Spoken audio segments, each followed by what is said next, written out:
Here I have the brand new RP2040 board from SparkFun. This is the SparkFun Thing Plus RP2040 and is part of the Thing Plus lineup from SparkFun, which is a series of similar boards with different microcontrollers. And of course, a new board means yet another instalment in the ever-expanding saga of my microcontroller overviews.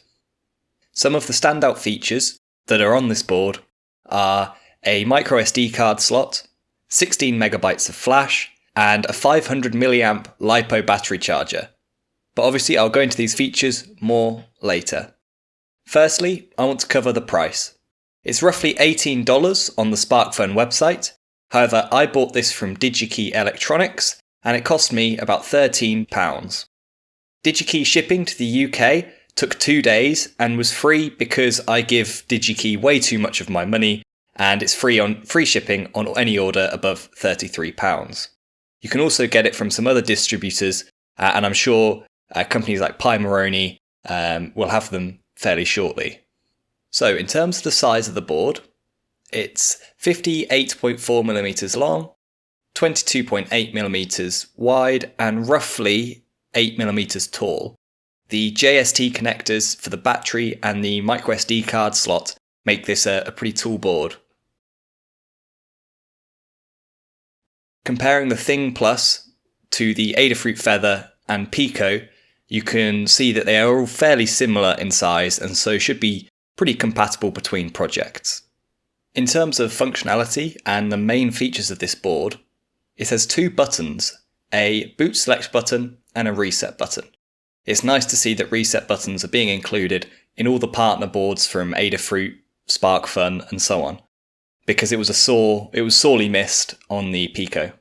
It has a USB-C connector, an addressable WS2818 RGB LED, which is essentially a Neopixel, a 500 milliamp LiPo battery charging circuit with a status LED. Only single cell batteries can be charged. And it also has a fuel gauge system which can send the state of charge of the battery over the I2C1 bus, and it can also signal an alert or an interrupt to GPIO pin 24 on the RP2040. So this could be really useful in portable projects where you need to know if your battery is discharging and so on. It also has a quick connector for connecting compatible I2C devices from companies like Adafruit, Grove, and so on. In reality, it's just a 4-pin JST connector, so you can always crimp your own connectors to it for your own devices if you want to use that sort of connection system. There's 16 megabytes of flash storage, which is plenty for almost every project, and I believe it is the max amount of flash that the RP2040 can support. Complementing this, there's also a micro SD card slot mounted on the back of the board, which is a really nice addition, and I think that many of you guys will find this useful in your projects if you decide to go down and use this board. Of course, this board is powered by the RP2040, and you should probably all know the specs by now, but if you don't, I'm going to cover them quickly. It's a dual-core ARM M0 Plus processor, which can run officially up to 133 MHz, and even more if you overclock it. It has 264 kilobytes of SRAM, 2 UARTs, 2 SPI and I2C controllers. It also has 8 PIO state machines, USB 1.1 host and device support, and 16 PWM channels. This board also has plenty of LEDs. In total there are 4. A red power LED connected to the 3.3 volt circuit, a yellow battery charging indicator, a blue user LED connected to GPIO pin 25 for your typical LED blink purposes, and finally the addressable WS2812 LED that I mentioned earlier. The GPIO pins all run at 3.3 volts and there are 18 of them, so that's a few less than the Adafruit Feather RP2040 and quite a lot more less than the Pico. However, there are quite a few extras such as the SD card slot that make up for this deficit in my opinion. Of the GPIO pins, 4 of them are connected to the ADC channels, There are 2 UARTs, 2 I2C buses, 2 SPI buses. Additionally, there's the option to have a JTAG connector that you will have to solder yourself. You can use this JTAG connector for debugging purposes and programming.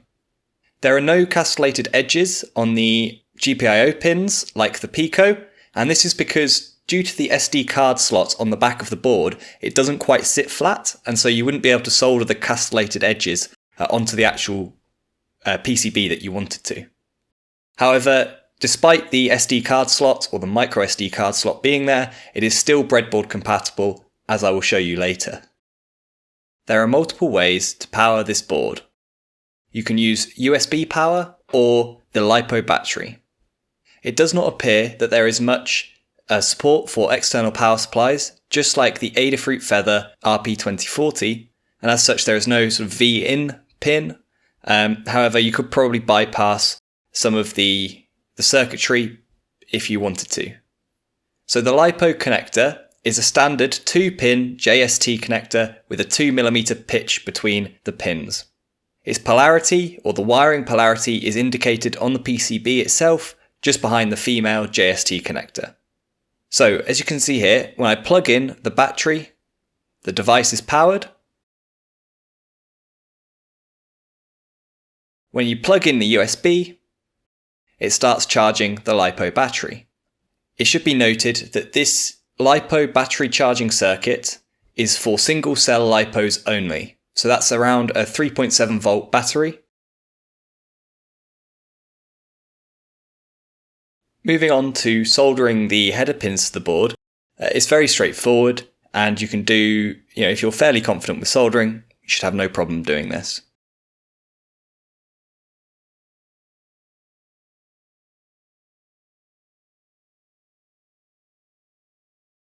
Once you've soldered the header pins to the board, you should notice that the micro SD card slot is actually slim enough to fit within the header pin standoffs, and so the SparkFun Thing Plus RP2040 is in fact breadboard compatible.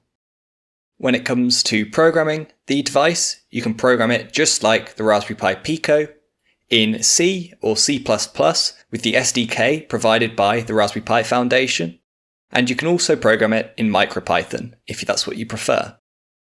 The only differences between programming this board and the Pico is just to be careful of the pin numbers or the GPIO pin numbers that you use, because they might be connected to different things. This is easy to identify by just looking at the data sheets for each device. I personally think that this board is very interesting. It's a bit on the pricey side, but it has a lot of useful features to go alongside the RP2040. I do think this is the most feature-complete RP2040 board that has been released so far. Let me know what you think in the comments. And if this video was interesting or useful, please do consider liking and subscribing.